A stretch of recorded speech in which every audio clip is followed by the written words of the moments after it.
doctor of medicine. Tonight's story has the title, The Inconstant Heart. Guardian of birth, healer of the sick, comforter of the aged.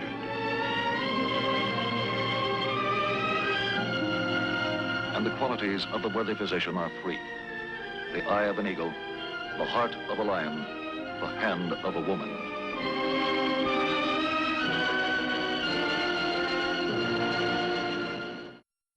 Our actual case history tonight concerns the field of radiology. The object in point, the chessboard. The case in point, Richard C. Forbes, married, father of 2 children, a boy and a girl. By occupation, he's a draftsman for a small firm of architects. All his life, Richard Forbes has been physically handicapped, a condition which he tolerated cheerfully and without complaint. But now in his 37th year, although he doesn't realize it, Richard Forbes is a very sick man.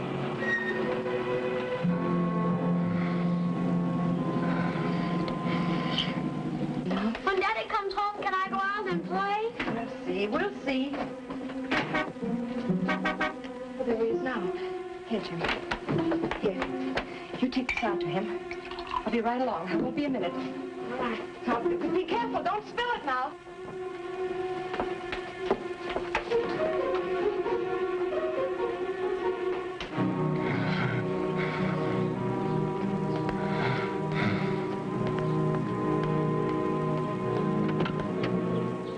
Here you are, Dad.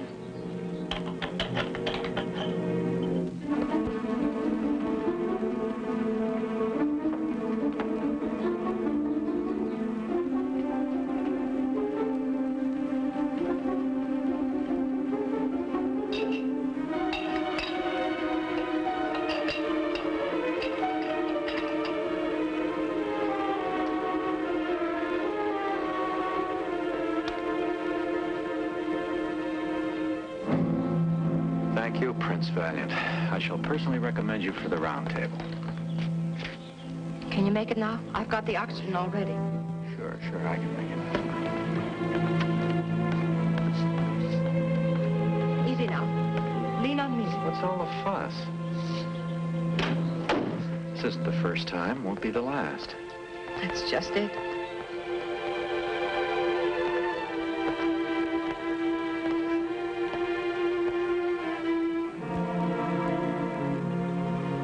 Great stuff. Want a whiff? It's the 3rd tank this week. Oh? I thought it was only 2. That's what it used to be. Before that, it was only 1. Well, it's just a spell, weather or something. It'll pass. Dick. Mm-hmm. I want to call a doctor. Oh, no, honey. What's the use of going through all that again? What's the harm? Just to ask. But there's nothing they can do. You know it and I know it. If I've heard it once, I've heard it 100 times. When was the last time you heard it? It is a long time ago, but not long enough. Maybe there is something they can do. They're always finding something new. I was talking to Kate Dunham only yesterday, and she said that... That bird brain. Her advice we really need. But her husband is a doctor. Not my doctor. No, I'm your doctor. I've nursed you, and I've watched over you for 10 years. And I don't want to lose a patient. Especially when I happen to be married to her.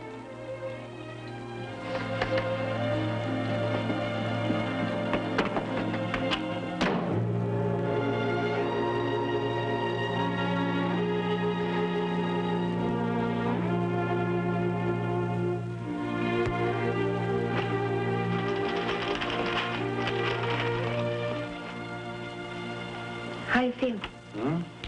Oh, great. Never better. Hey, swell dinner tonight. Dick, Mm-hmm. can we talk a little? Sure. What about? You, me, And our friends, the doctors, I suppose. No, not necessarily. Just facts. Oh, honey, I wish you wouldn't worry so. Well, how can I help it? A year ago, you had your work cut down to part-time. Now it's only half-time, and you can barely manage that. Well, we're getting by, aren't we? Oh, it isn't that, Dick. It's you. You gotten worse, a lot worse. Now, look, honey. We faced all this a long time ago, way back before we were married, remember? You know, I didn't want to marry you. And I took advantage of your weakened condition and dragged you to the altar.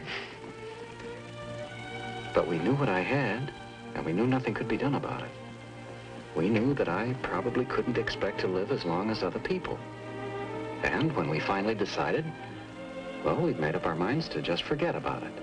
To go ahead and have our family and try to live like any other normal people. And if anything was going to happen, well, it would just happen. We decided to be happy in spite of that. I've been very happy, Dottie. Most of the time, I can manage to feel like the Austrian general who said the situation is hopeless but not serious. But to have a parade of pious sawbones coming around telling me just how hopeless it really is, no, Dottie, no. Maybe they wouldn't say that now. Don't you see, Dick? Just once more. If you won't do it for yourself, do it for us. You've got 2 children and another one. Hey, how is the latest? I haven't thought to ask all day. Fine. I guess. What do you mean? I haven't been feeling too well lately. Well, have you been to the doctor? No, I haven't felt up to it. Well, then have him out here, for the love of Mike. If there's anything, Dottie, anything at all. Yes. Maybe I should. Maybe that's what I ought to do.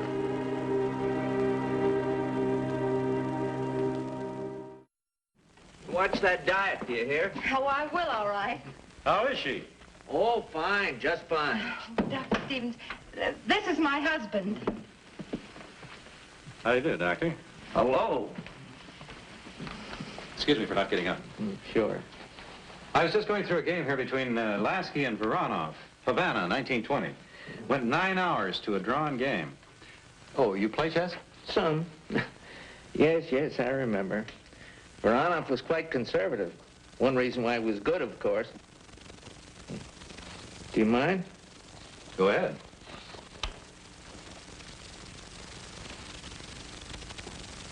Check. That's not the way Voronov played it. There have been changes in a lot of things since 1920, Mr. Forbes. Would you like to start a game? Fine. Have you got the time? Well, if it doesn't go 9 hours to a draw. If you two will excuse me, I got things to do. Oh, of course. Mr. Forbes, I wonder if you'd do me a favor. Oh, come on now, Doctor. I can smell a setup as well as the next guy. My wife's been after you to look at me. And if she went that far, she's told you how I feel about it. So, now you've seen me. So, everybody's happy. So, you still want to play chess? All right. I'm not going to strap you down and amputate.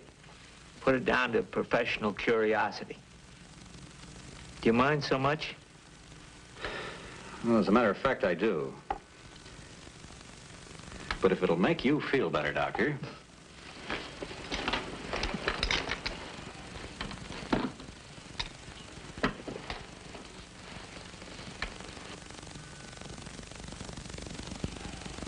You know, I can tell you as much as...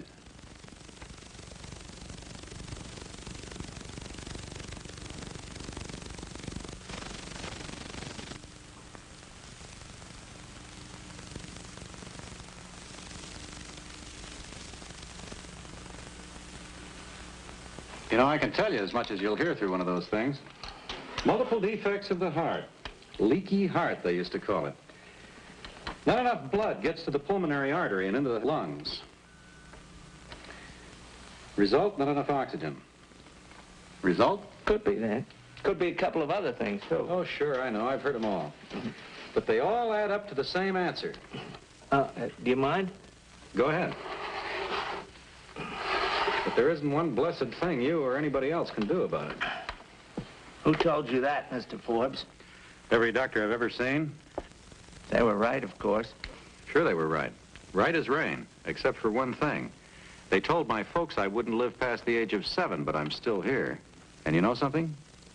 Quite a few of them aren't. Time does catch up with the best of us. Did anybody ever tell you that as you grew older, certain physical reactions would take place that will tend to aggravate your condition? It's been mentioned, yes. You see, all these years, your body's been trying to compensate, trying to help you out. It's been manufacturing more and more red blood cells in order to bring oxygen to the tissues. By this time, your red blood cells are literally so thick that your heart is having a harder and harder time pumping it through your system. You follow? Look, Doctor, you've said it. I know it. It's something I was born with. There's nothing to be done about it. Let's leave it at that, shall we? I said your doctors were right in telling you that. And they were. At the time. I don't suppose you have time or inclination to read medical journals. There have been some pretty important advances made recently. Last 2 years. Take radiology, for example. You mean X-ray, stuff like that? X-rays are only a small part of it. It's becoming a tremendous field, actually. You know, Doctor, if you're going to try to tell me that taking X-rays can do something for my heart, I'm going to suspect you're looking for a fee. And I suppose I'll have to tell you free of charge. Recent techniques in the field of medicine and radiology have made it not only possible, but very probable, that a condition such as yours can be permanently corrected. You think so? I think so. And I better tell you something else. Unless something is done, at your present rate of deterioration, my guess is you won't last a year. Possibly 18 months. All right, your move. Hmm?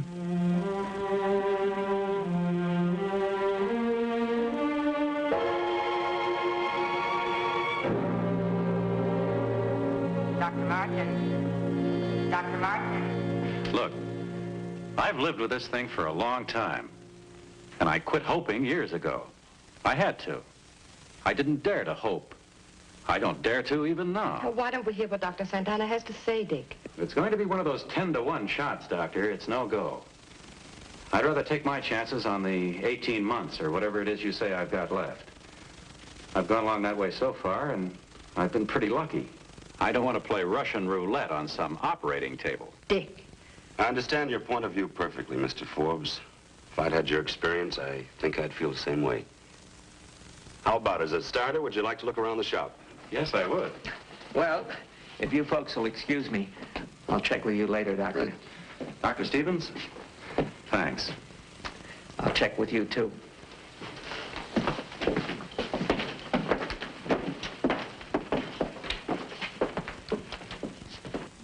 And so, through his skeptic's eyes, Richard Forbes first sees the field of modern radiology. The so-called seeds and needles containing minute quantities of radioactive substances which can be introduced directly into diseased tissue.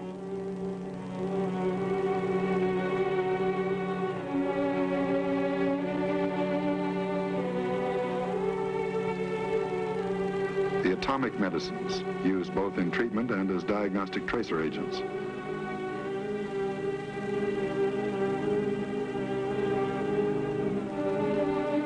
Quarter-million-volt X-ray machine capable of penetrating to deep-seated areas of malignancy.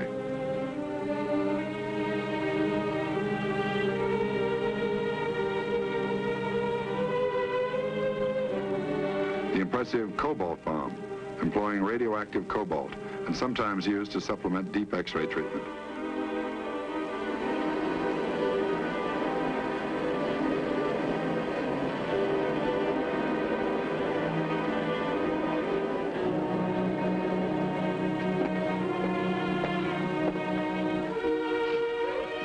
On the diagnostic side, he sees the many and varied applications of radiological detection.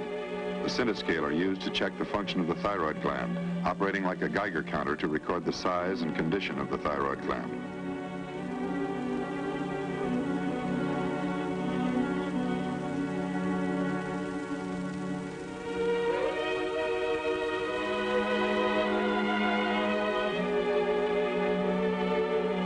And most important of all, to the health and life of Richard Forbes, a comparative infant in the fast-growing family of radiology, angiocardiography. Have a seat, please.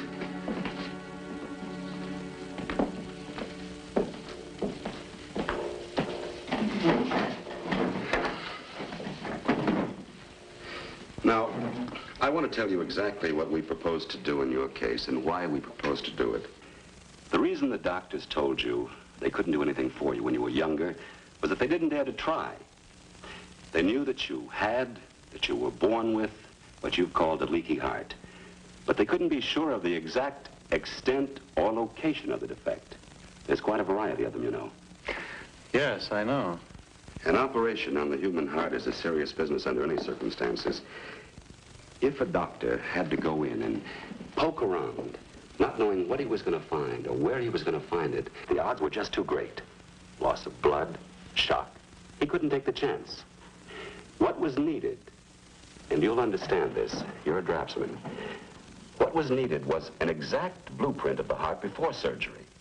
That way, we'd be better acquainted with the exact nature and exact location of the abnormality. X-ray? No. Old-style X-ray wouldn't do anything for us. The heart, after all, is tissue like any other, only shows up as a shadow. And as for seeing small defects, perhaps not as big around as a lead pencil, it was out of the question. So we had to find a way to introduce something into the heart, something that would show up on X-ray and tell us what we wanted to know.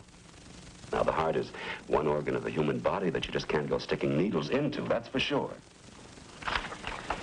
Carefully and painstakingly, Dr. Santana explains to the patient and his wife the diagnostic technique of angiocardiography, a procedure which has greatly increased the accuracy of diagnosis where surgery of the heart is indicated.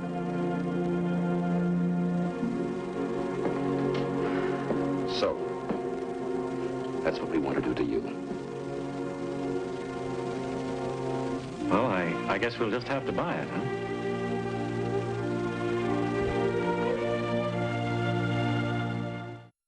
At 7:30 a.m. the following Wednesday, Richard Forbes is scheduled for angiocardiography.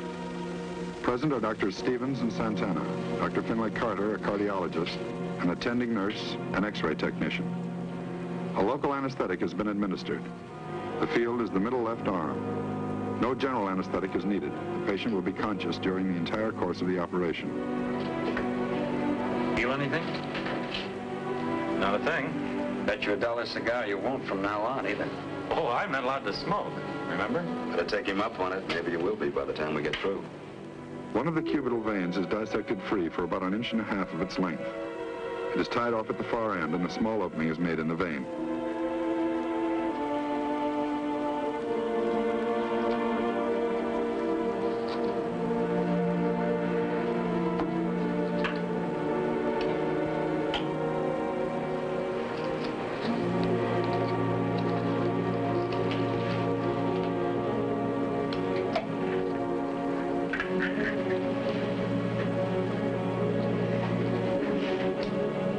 This opening is inserted a plastic tube, a catheter.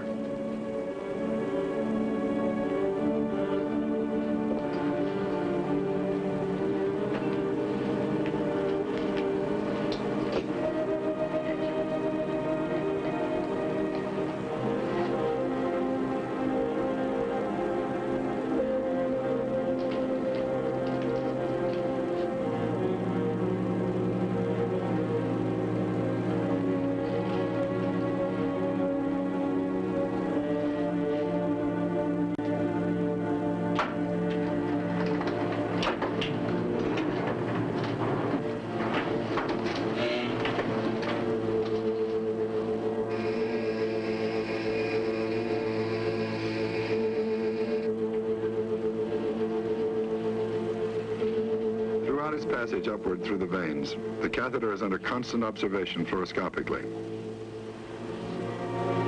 That's it.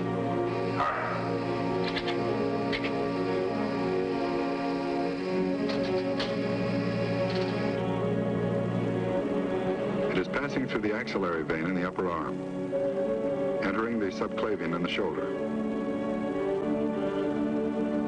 The catheter is entering the superior vena cava, the great venous channel directly above the heart, into which all the veins in the upper half of the body eventually empty. All right, a little more.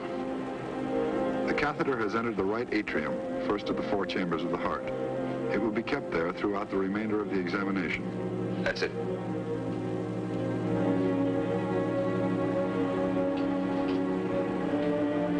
Perfect. What's the score, Doctor? We just stuck that little tube into your heart, that's all. Wouldn't have believed it. Like to have a look? Yeah. It'll be a little fuzzy from where you are, but have a look. Say, how about that? First, a minute sample of the contrast medium is used to make an allergy test. Any abnormal reaction of the heart is an urgent sign of danger. A contrast medium opaque to X-ray will be introduced through the catheter directly into the heart. Its passage through the chambers of the heart will be photographed by high-speed X-ray.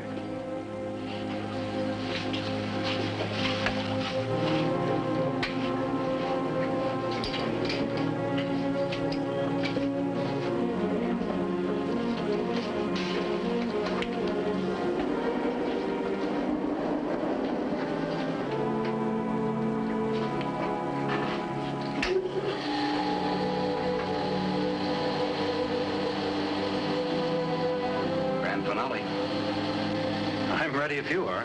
This particular mechanism exposes X-ray film at the rate of 12 a second. It'll sound a little like a machine gun when it goes off, so don't let it scare you. All right?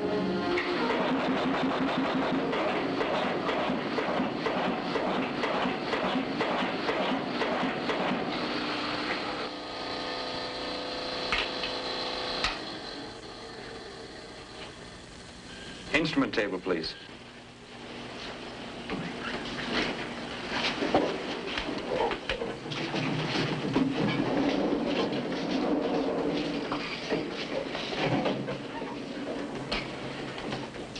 Well, that's it. We'll have the films in about 4 hours, and then we'll know the score. What about that little tube of yours, Doctor? Don't you want it back, or do I get to keep it? Already got it.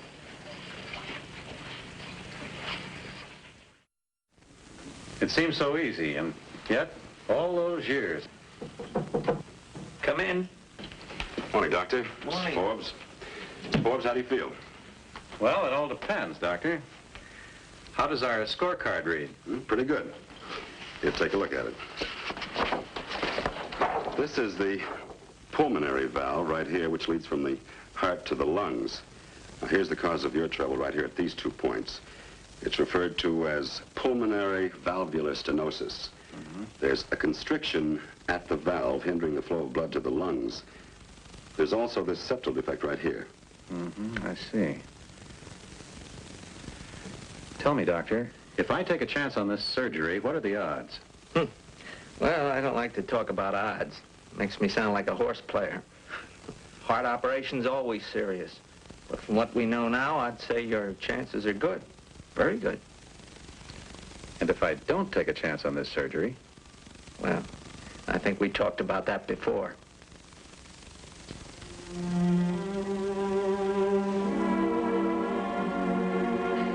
All right, Doctor.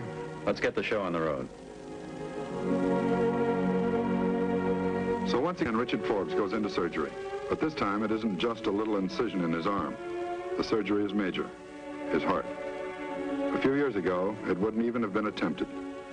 By tomorrow, there's a good possibility he will be a completely normal individual. The first day of true health he has ever known in his life.